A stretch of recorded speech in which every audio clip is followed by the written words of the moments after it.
The island beyond the sea.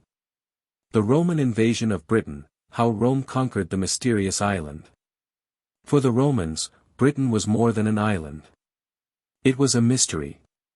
A land hidden beyond the grey waters of the Oceanus. A place where thick forests covered the hills.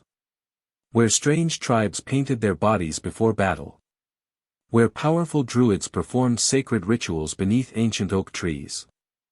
Where Rome's laws meant nothing. Few Roman citizens had ever seen Britain with their own eyes.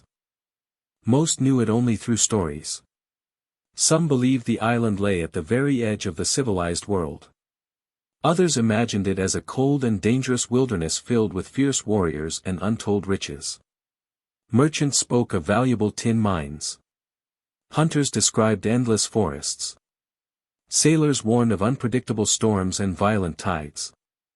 No one doubted one thing. Britain was unlike any land Rome had conquered before. And for nearly a century, it remained beyond the empire's reach. Caesar's unfinished dream. The first Roman to cross the Channel was Julius Caesar. In 55 BC, during his campaigns in Gaul, Caesar launched an expedition to Britain. His goal was not full conquest. He wanted to punish British tribes that had supported the Gauls during Rome's wars across the Channel. The expedition was difficult from the very beginning. Strong tides scattered Roman ships. The unfamiliar coastline complicated the landing. British warriors waited on the beaches, forcing Roman soldiers to leap into deep water while carrying heavy armor and shields. Eventually, the Romans secured a foothold. But the campaign achieved little. Caesar returned the following year with a larger army. This time, he advanced farther inland. Several tribal leaders submitted. Hostages were taken. Agreements were signed. Yet Caesar never remained. Political troubles demanded his return to Gaul. Soon afterward, civil war consumed the Roman Republic. Britain remained unconquered. For nearly 100 years, Caesar's dream remained unfinished. A new emperor needs a victory. In AD 41, a new emperor came to power. His name was Claudius. Few expected him to rule. Ancient writers often described him as physically weak and underestimated by Rome's political elite. Many senators doubted his abilities. Some questioned whether he deserved the throne at all. Claudius understood something important. Roman emperors strengthened their authority through military success. Augustus had expanded the empire.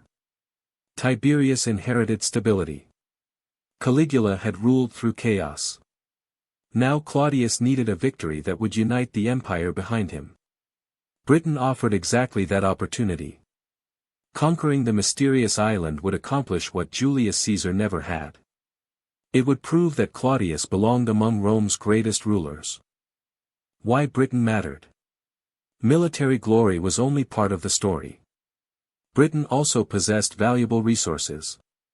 Its mines produced tin, lead, silver, and other metals essential to the Roman economy. The island also controlled important trade routes across the Channel. By occupying Britain, Rome could strengthen its northern frontier while preventing hostile tribes from supporting future rebellions in Gaul. There were political reasons as well. One British ruler, Verica of the Atrebates tribe, had been driven from his kingdom by rival tribes and sought protection from Rome. His appeal gave Claudius something valuable. A reason to intervene. Officially, Rome was helping an ally. In reality, it was preparing an invasion. Preparing the greatest fleet Britain had ever seen.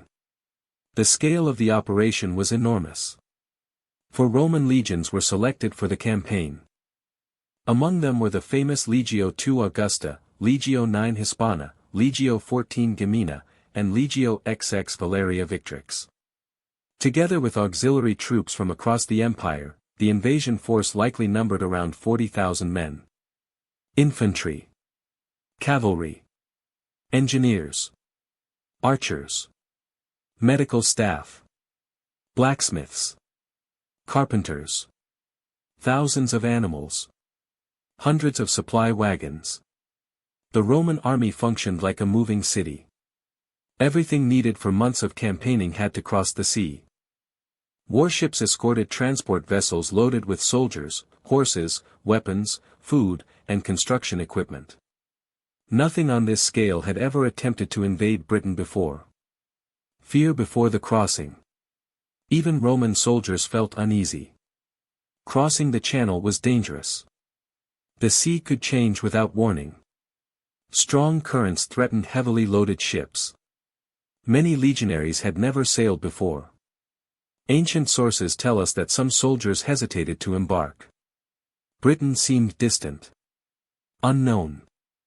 Almost mythical. According to the historian Suetonius, the future emperor Vespasian, then a commander under Claudius, played an important role during the campaign. Other experienced officers worked tirelessly to maintain discipline and confidence. Eventually, the fleet assembled. Orders were given. The sails were raised. There was no turning back. The warriors wading across the sea. On the opposite shore, Britain remained divided. There was no single British king. Instead, dozens of Celtic tribes ruled different regions of the island. Some traded peacefully with Rome. Others fiercely opposed Roman influence. Two leaders prepared to resist the invasion. Caratacus and his brother Tagadumnus. Both belonged to the powerful Cativalani tribe. Unlike many neighboring rulers, they understood the danger Rome represented. If the legions established a permanent foothold, Britain would never be the same. Messengers rode quickly across the countryside. Warriors gathered. Spears were sharpened. Chariots prepared. The tribes might disagree about many things. But now they faced a common enemy. The unknown coast. As the Roman fleet crossed the channel, Britain slowly emerged from the morning mist. White cliffs rose above the sea. Dark forests stretched inland beyond the coastline. No Roman commander knew exactly where resistance would be strongest. Ancient maps remained incomplete. Tides behaved differently than those of the Mediterranean. Even landing the army safely required extraordinary planning. Some historians believe the Romans landed near modern Richborough in Kent. Others have proposed nearby locations. The exact landing site remains debated. What is certain is this. The invasion had begun. Rome comes ashore. The first transport ships reached the British coast just after dawn. The sea remained calm. Roman soldiers stood silently on crowded decks. Each man carried weeks of supplies. Heavy armor. Weapons. Tools. Many stared toward the shoreline. Waiting. Searching. Listening. Would the British attack immediately? Would arrows rain down from the cliffs? Would this become another difficult landing like Caesar's first expedition nearly a century earlier? No one knew. The only certainty was that once the first Roman boot touched British soil, history would change forever. As more and more ships appeared through the morning fog, the coastline seemed to disappear beneath Roman sails. Thousands of soldiers prepared to step onto an island that had resisted Roman rule for generations. Across the hills, British scouts watched every movement. Messengers raced inland with urgent news. Rome had arrived. And within days, Britain would witness the beginning of one of the greatest military campaigns in its history. The landing and the first great battles. The Roman invasion of Britain, how Rome conquered the mysterious island. The first Roman boots touched British soil just after sunrise. The sea behind them was filled with hundreds of ships. Before them stretched an unfamiliar land. Cold winds swept across the coastline. Dark forests covered the distant hills. Unlike the warm Mediterranean landscapes most legionaries knew, Britain felt wild. Untamed. Ancient. Many soldiers later admitted they had expected monsters and endless wilderness. Instead, they found something even more dangerous. An enemy who knew every river, every hill, and every forest. The invasion had begun. Now the Romans had to survive it. Britain stands together. News of the landing spread with astonishing speed. Messengers on horseback rode from village to village. Signal fires appeared on distant hills. War horns echoed across the countryside.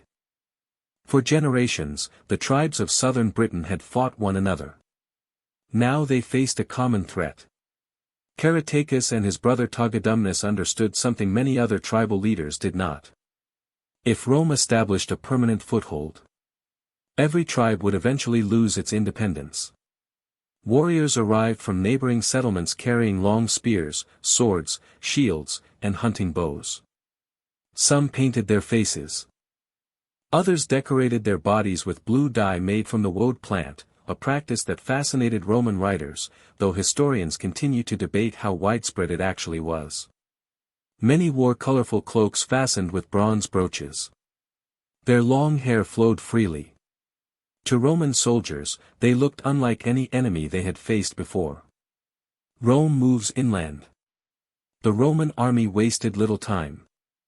As soon as enough troops had landed safely, the legions began advancing inland. Everything followed a familiar pattern. Scouts rode ahead. Engineers identified suitable campsites. Surveyors measured roads. Every evening, regardless of how far they had marched, the soldiers built a fortified camp. Even in enemy territory, Rome slept behind walls. The British watched this with curiosity. Unlike their own armies, the Romans never simply stopped and rested. Every night, they built what looked like a small fortress. By morning, they packed everything and continued marching. The discipline impressed even Rome's enemies. The Battle of the River Medway. The first major clash came near the River Medway. Modern historians believe this battle lasted at least 2 days. An unusually long engagement by the standards of ancient warfare. The British chose the battlefield carefully. The river formed a natural barrier. Crossing under attack would be extremely difficult. Caratacus hoped to stop the invasion before the Romans could advance deeper into Britain. But Roman commanders had prepared for exactly this kind of challenge. Auxiliary troops, including highly skilled Batavian soldiers from the Rhine frontier, were sent across the river. According to ancient sources, many of them swam while carrying weapons. They attacked unexpectedly from the opposite bank. Confusion spread among the British defenders. The Roman legions quickly exploited the opening. The battle intensified. 2 days of fighting. Neither side gave ground easily. The fighting continued into the following day. Roman discipline faced Celtic determination. The British launched repeated attacks. War chariots raced across open ground. Warriors charged with tremendous courage. Again and again, the Roman shield wall held. Centurions shouted commands above the chaos. Pylons flew through the air. The short Roman gladius proved devastating once the enemy closed the distance. Bit by bit, the British line began to weaken. Not because they lacked bravery, but because Rome had trained for battles exactly like this. Every soldier knew his place.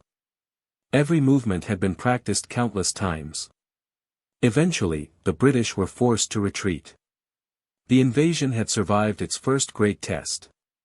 Togodumnus falls. The defeat at the Medway carried enormous consequences. Ancient historians report that Togodumnus, one of the 2 leading British commanders, died shortly after the battle. The exact circumstances remain uncertain. Some believe he fell from wounds suffered during the fighting. Others suggest he died while retreating. Whatever happened, his death dealt a devastating blow to British morale. Caratacus suddenly found himself leading the resistance alone. The Romans sensed that the momentum had begun to shift. Victory no longer seemed impossible. Across the Thames, the British withdrew toward another natural defensive line. The River Thames. Once again, they hoped geography would slow the Roman advance. Ancient accounts described sections of the river protected by sharpened wooden stakes hidden beneath the water. If true, these obstacles would have made crossing even more dangerous. Yet the Romans refused to stop. Engineers searched for suitable crossing points. Auxiliary troops entered the water. The legions followed. Step by step, the army forced its way across. Once the Romans secured the opposite bank, the British line collapsed once again. Caratacus escaped. But southern Britain was rapidly slipping from his control. Claudius arrives. Although the invasion had already achieved major victories, Emperor Claudius wanted something more. He wanted to be seen as the conqueror of Britain. After the initial campaign secured a foothold, Claudius personally traveled to Britain with reinforcements. Ancient historians describe an extraordinary sight. War elephants. While the exact number remains uncertain, the presence of elephants must have been astonishing to many Britons. Most had likely never seen such animals before.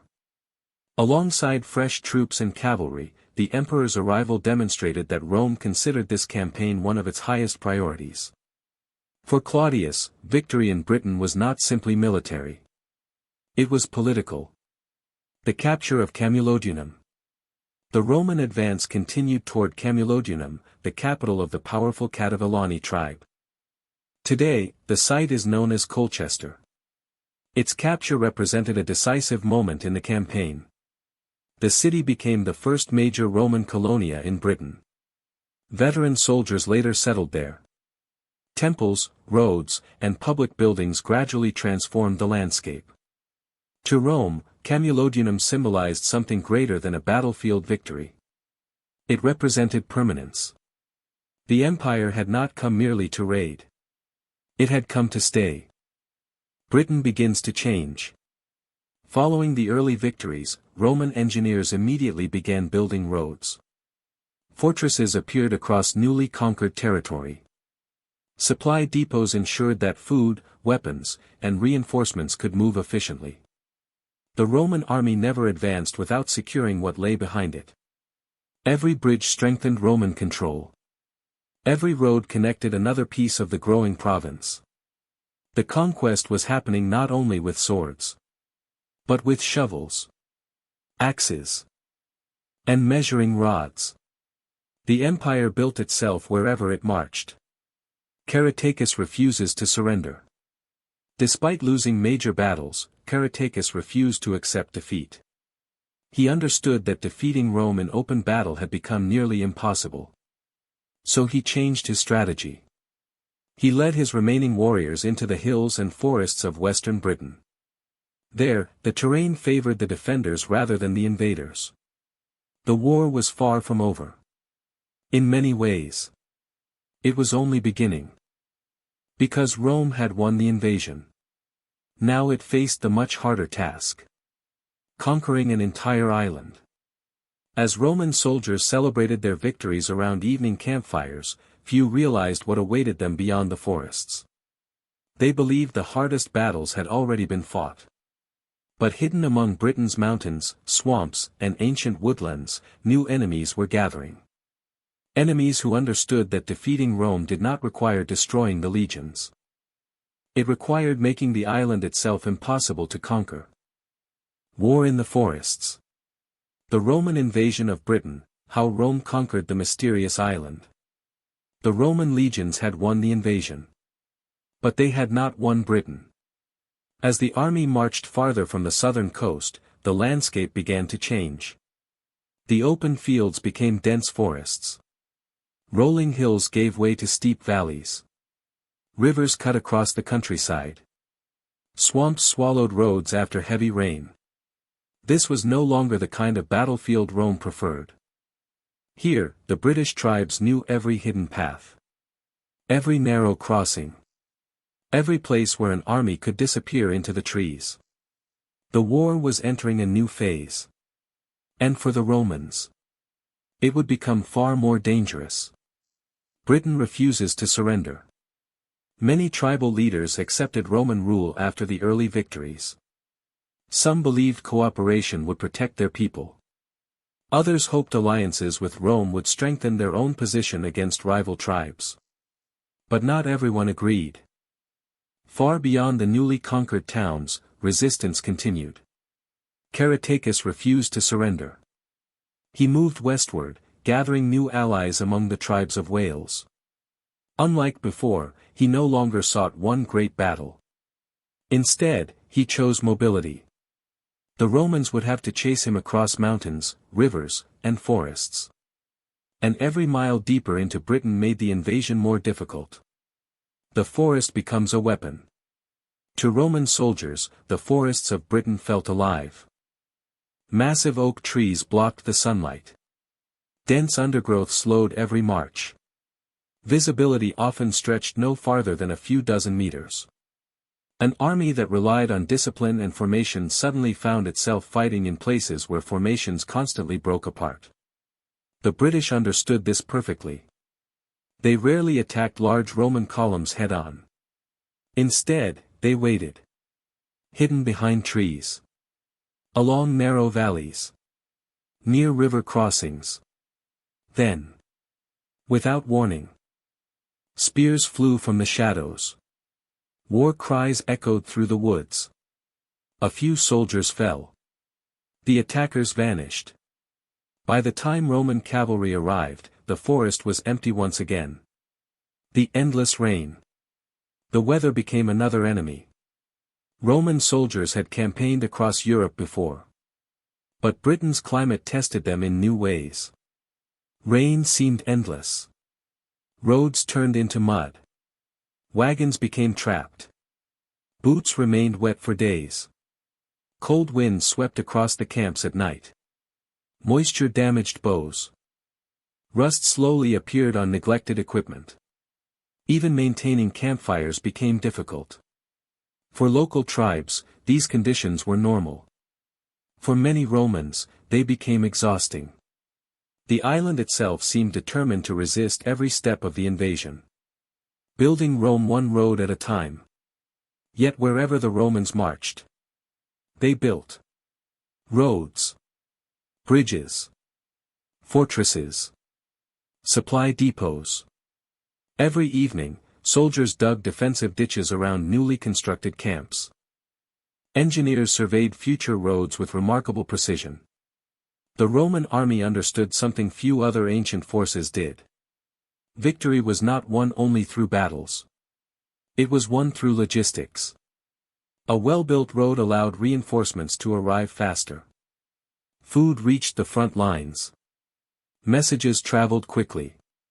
Trade followed the army. With every new road, Britain became just a little more Roman. Some of those roads remain in use nearly 2,000 years later. The Druids. Among the greatest spiritual leaders of Celtic Britain were the Druids. Roman writers described them as priests, judges, teachers, philosophers, and keepers of tribal traditions. Although much about them remains uncertain because they left no written records of their own, ancient Roman accounts portray them as highly influential figures within Celtic society.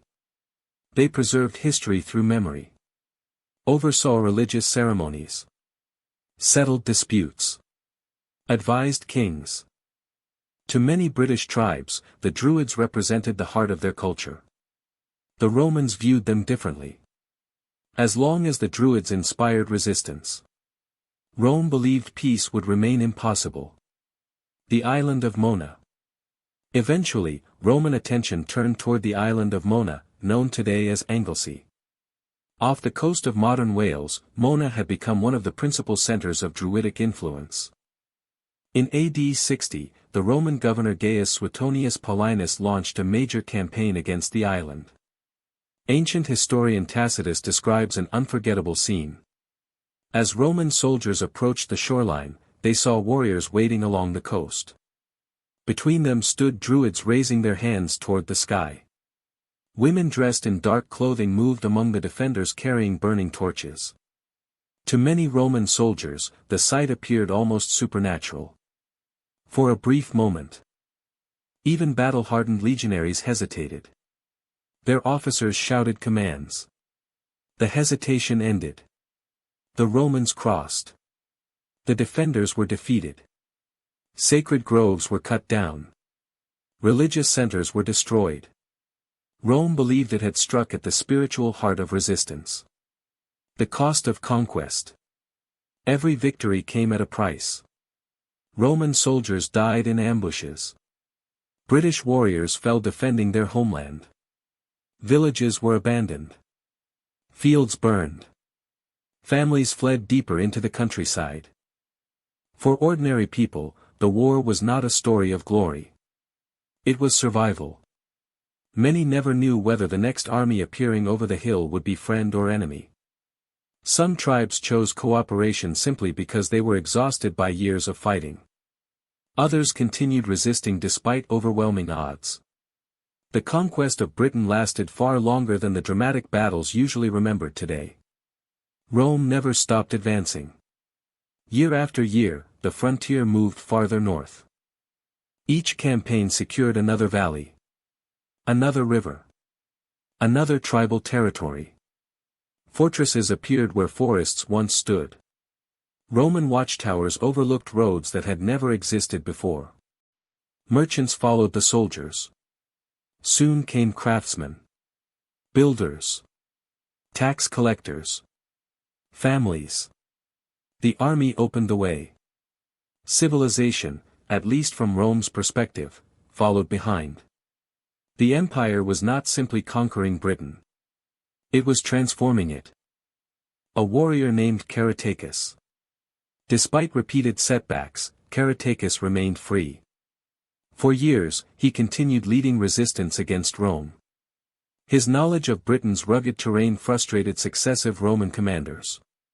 Eventually, however, he suffered a decisive defeat in Wales. Seeking refuge, he fled to the kingdom of the Brigantes. But instead of receiving protection, he was betrayed. Queen Cartimandua, an ally of Rome, handed him over to the Romans. After years of resisting the greatest empire on earth, the most famous British leader became a prisoner. Taken to Rome in chains, many expected his execution. Instead, according to Tacitus, Caratacus delivered such a dignified speech before Emperor Claudius that his life was spared. His courage impressed even his conquerors. It was a rare act of mercy in an age defined by war. Britain is changing. By now, the island looked different. Roman forts dotted the countryside. Military roads connected distant settlements. Markets appeared near army camps. Latin could be heard alongside Celtic languages. Trade expanded. Yet beneath the surface, resentment remained. Many tribes had accepted Roman rule. Others had merely endured it. The conquest appeared successful. But Britain had one final surprise waiting for Rome. One that would nearly destroy everything the empire had built. A woman. A queen. Her name was Boudica. As Roman governors celebrated the apparent success of the conquest, smoke quietly began rising across eastern Britain. Entire tribes were preparing to rebel once more. The greatest uprising since the invasion was only months away. Although Rome would eventually keep Britain for centuries, the island had not yet accepted its new masters. The hardest lesson of all still lay ahead.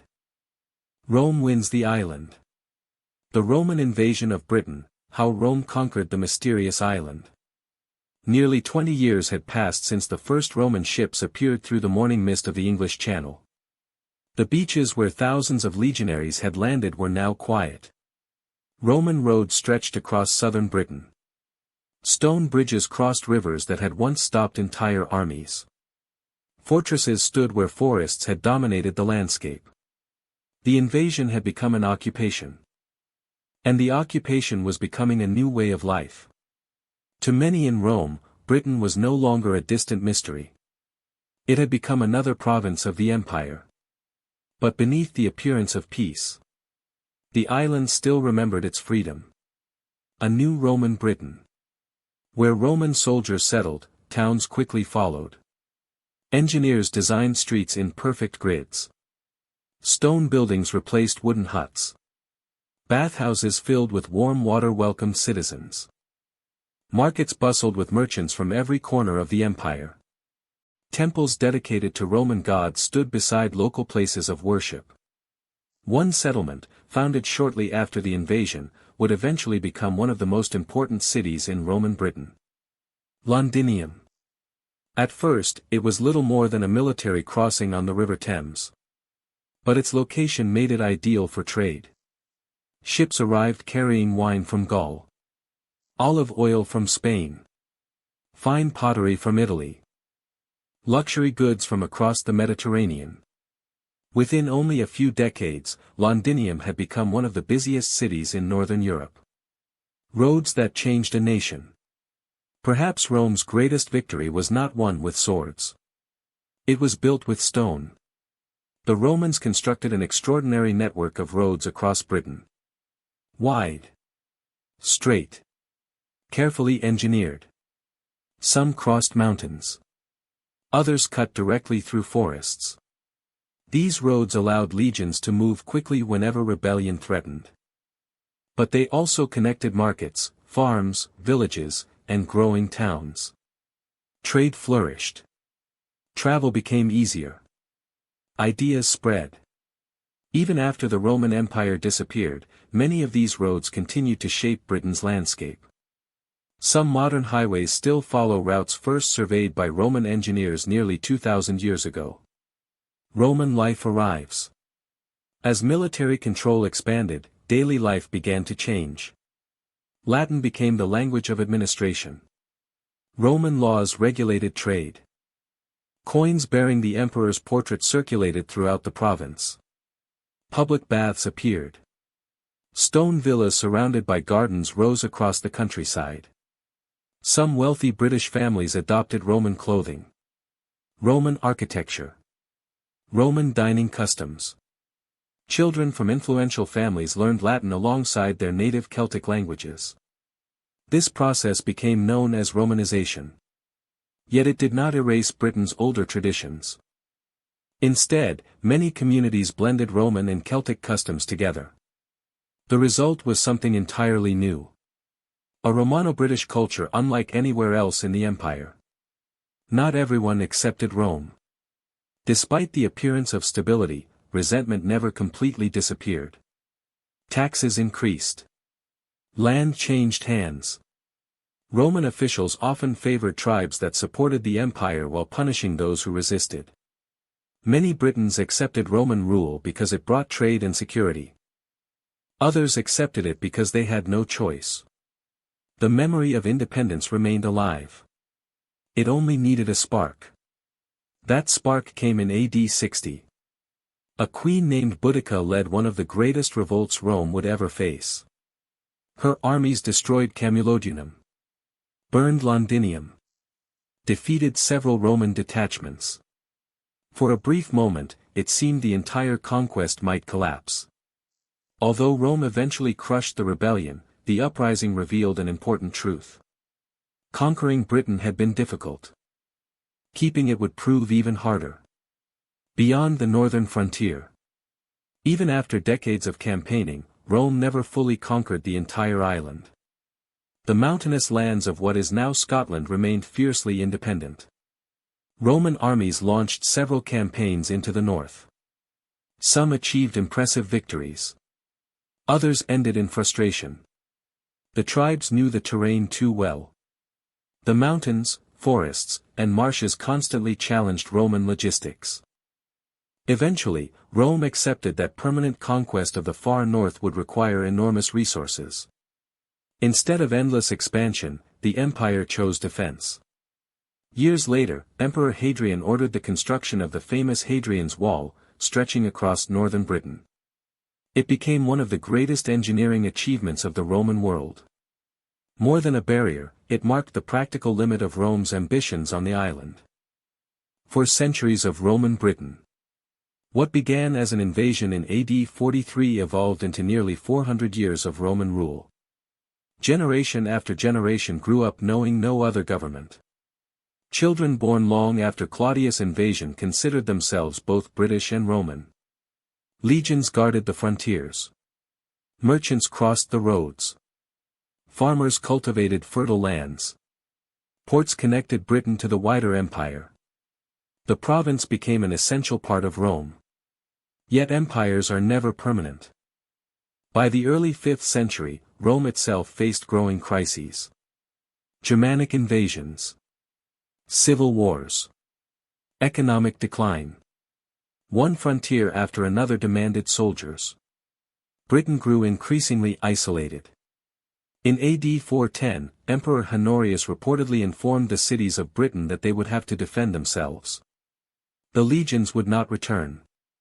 After nearly 4 centuries, Roman rule on the island came to an end. What Rome left behind.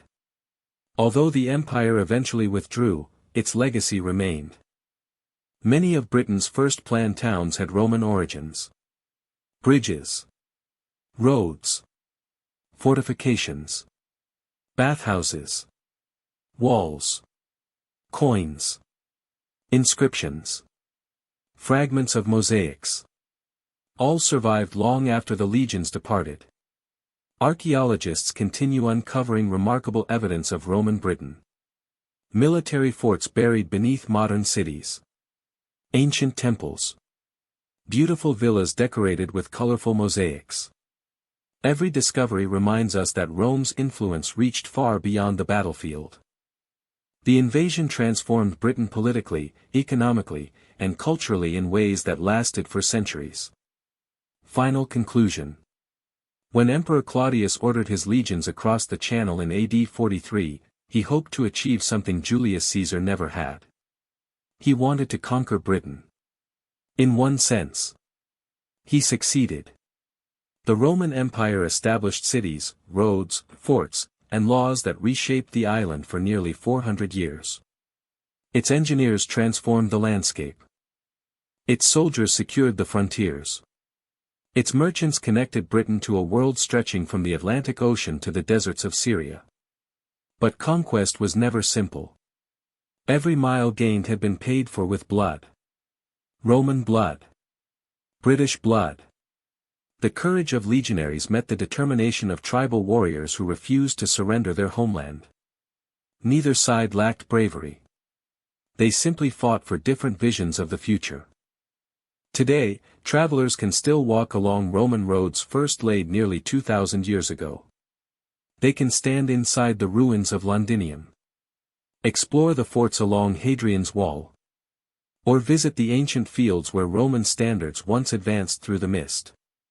The empire that crossed the sea is gone. The tribes that resisted it have long since passed into history. Yet the story of Rome's invasion of Britain remains one of the greatest military adventures of the ancient world. It reminds us that history is not written only by those who conquer. It is also shaped by those who choose to resist. And on the windswept shores of Britain, both left a legacy that can still be seen today.